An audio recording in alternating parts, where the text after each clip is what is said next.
नमस्कार मित्रों, संदीप नामा में आपका स्वागत है। मित्रों, जैसे मैंने आपके समक्ष जिक्र किया था कि संदीप नामा में हम सप्ताह में कम से कम एक बार एक प्रेरणाप्रद कहानी जरूर आपके समक्ष प्रस्तुत करेंगे।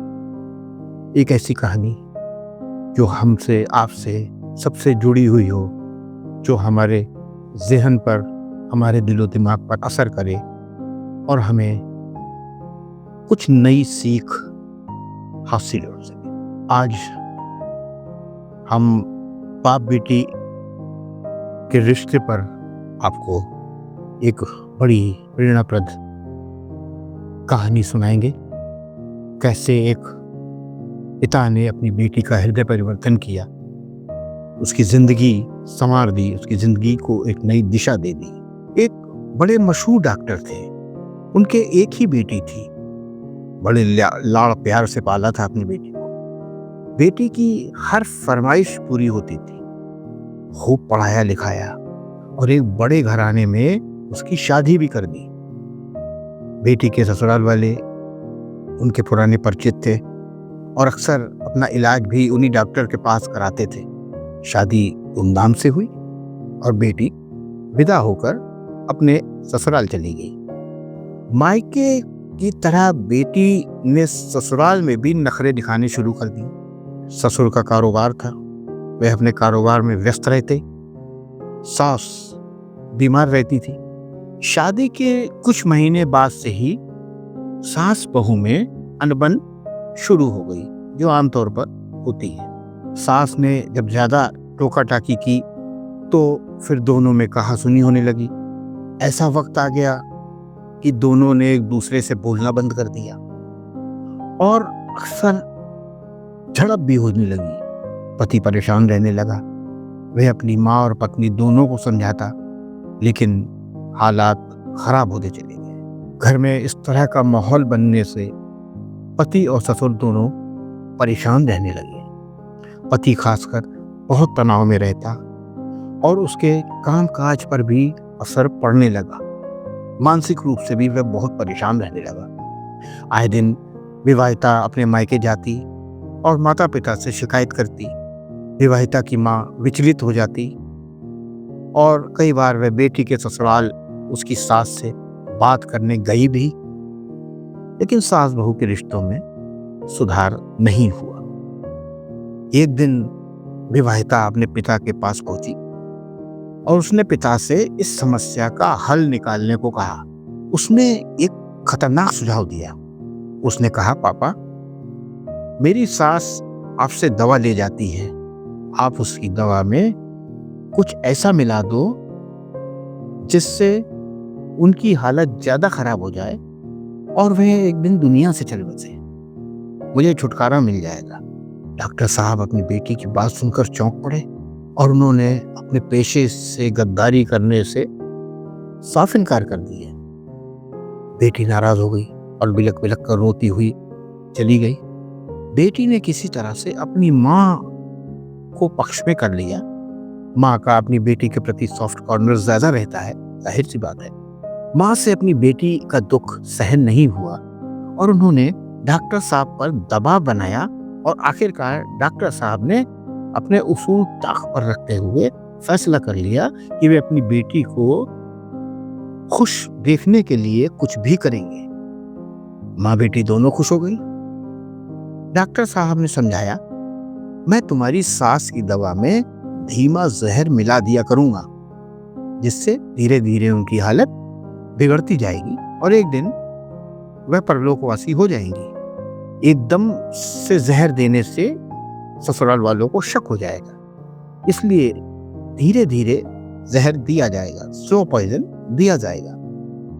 डॉक्टर साहब ने बेटी की समक्ष एक शर्त रखी कि इस दौरान वह अपनी सास की बेटी की तरह सेवा करेगी, खूब प्यार से पेश आएगी और उनसे कभी दुर्व्यवहार नहीं करेगी, उनका हर हुक्म मानेगी। बेटी ने बाप की शर्त खुशी खुशी मान ली।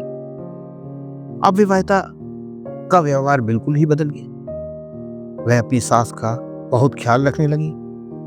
बड़े प्यार से पेश आती, अपनी सास की हर बात को पूरी शिद्दत के साथ पूरा करती। प्रतिदिन पूजा करने के बाद अपने सास ससुर के चरण स्पर्श करती। घर के कामकाज में खूब हाथ बटाने लगी। विवाहिता का व्यवहार बदला तो सास का व्यवहार भी बदलने लगा।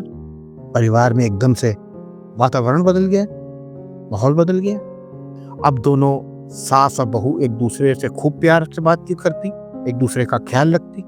विवाहिता के पति और ससुर अचानक आए इस परिवर्तन से आश्चर्यचकित तो थे ही, लेकिन खुश भी बहुत थे। ये अचानक एक करिश्मा कैसे हो गया।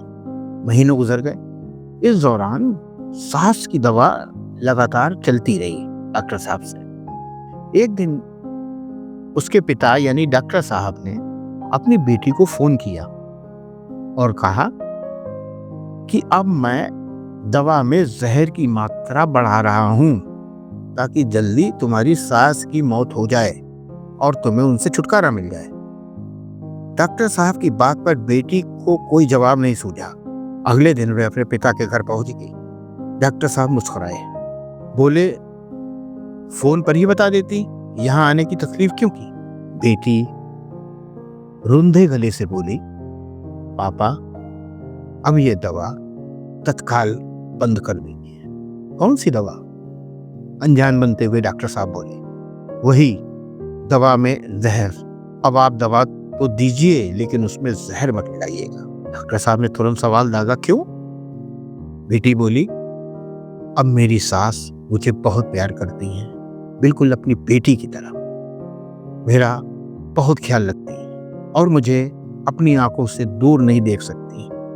हकीकत यह है कि अब मैं भी उन्हें बहुत प्यार करने लगी हूं। अब मैं भी उनके बगैर नहीं रह पाऊंगी। मुझे उनके समीप जाकर मां का एहसास होता। डॉक्टर साहब बड़ी जोर से हंसे और अपनी बेटी के सिर पर हाथ रखकर बोले, पगली, मैं उन्हें जहर देता ही कब था। मैंने तो तुम्हें दिखाने के लिए उसमें एक कैल्शियम की गोली डाल दी थी। एक कैल्शियम की गोली डाल देता था ताकि तुम्हें विश्वास रहे कि मेरे पापा मेरी सास को जहर दे रहे हैं। डॉक्टर का काम जिंदगी देना होता है। अपने मरीज को खुद अपने हाथों से मौत कैसे दे सकता है भाई।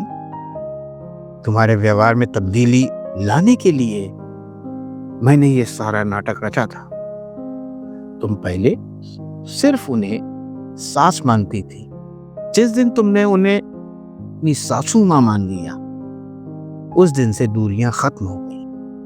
प्यार से किसी का भी दिल जीता जा सकता है। मैंने तुम्हें पाला है, तुम्हारी मनोदशा को समझता हूं। मैं तुम्हें सबक देना चाहता था, एक नसीहत देना चाहता था, और देखो तुमने खुद ही अपनी समस्या का हल निकाल लिया, और ऐसा हल निकाला जिसकी मिठास जिंदगी भर रहेगी। प्यार से किसी का भी दिल जीता जा सकता है। नफरत से नफरत तबाही की निशानी है। बेटी की आंखों में आंसू छलक गए और वह अपने पिता के सीने से लग गई। बड़ी मुश्किल से सिर्फ इतना ही कह पाई, मुझे आप पर गर्व है पापा। काश ऐसे पापा सभी को मिले तो न जाने कितने परिवार टूटने से बच जाएंगे। रिश्तों की पवित्रता, पाकीज़गी बरकरार रहेगी। सही बात है, बेटी की डोली विदा होने के बाद माता पिता की जिम्मेदारी खत्म नहीं हो जाती। बेटी सही रास्ते पर चले, पति को परमेश्वर तो सास ससुर को अपने माता पिता की तरह माने, पूरे परिवार को साथ लेकर चले। ऐसी नसीहत, प्रेरणा बेटी को देते रहना चाहिए। बीच में दखल देकर परिवार में विघटन की स्थिति पैदा नहीं करनी चाहिए। इंसान का व्यवहार उसके संस्कार से निर्धारित होता है। संस्कार किसी किताब में नहीं मिलते, ये सीखे जाते हैं अपने माता पिता से, अपने बुजुर्गों से। याद रखिए, अपने बच्चों को अच्छे संस्कार दीजिए, वरना वह आपके अंतिम संस्कार में भी शामिल नहीं होंगे। अगर आपको मेरी कहानी पसंद आए तो आप कमेंट बॉक्स में अपना आशीर्वाद दीजिए। जय हिंद मित्र।